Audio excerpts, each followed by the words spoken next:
Makikita sa kaleng ito, sa isa sa mga barangay dito sa lungsod ng Caloocan, ang maliit na tindahan ng mag-asawang Ray at Marlene na tanging pinagkakakitaan nila sa araw-araw.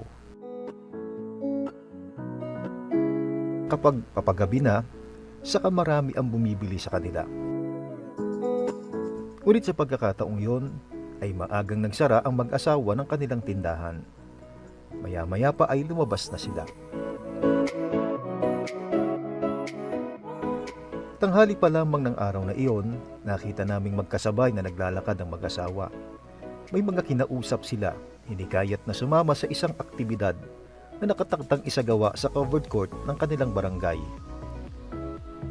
Meron po kami pamamahayag mamaya po, alas 8 po ng gabi.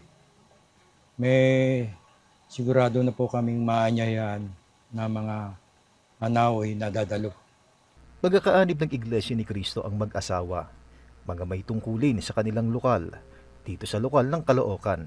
Bahagi na ng kanilang buhay sa araw-araw ang ibahagi ang kanilang pananampalataya, na ayon sa mag-asawa ay sinisikap nilang mapagbuti pa. Pag may bumibili po sa amin, nakikita niyo po yung butas na yon, doon po inaabot yung mga pasugo o kaya pulyeto. Pwede sana, Brad, basahin mo po yan. Importante po niya. May mga pagkakataon naman po, minsan, lumalabas po ako ng tindahan, inaabot ko po yung pasugo, tapos inaanyayahan ko na po sila. Si Mrs. Magili po yan. Sa mga bumibili po rito, kapitbahay, kaya po pag nag-aanyaya na, hindi po siya mahindian. Marami po siyang nasasama. Marami na silang naanyayahan na mga nabautismuhan na, mga kaanib na ng iglesia. Nang gabing iyon, muli ay marami silang naisamang anyaya sa dako ng pamamahayag ng mga salita ng Diyos na isinagawa ng kanilang lokal. Inabangan namin ang reaksyon ng mga naimbitahan nila tungkol sa napakinggang pagtuturo ng mga aral na itinataguyod ng Iglesia ni Cristo. Ang natutunan ko po doon ay wala pong katotohanan ang tatlong persona sa San Trinidad.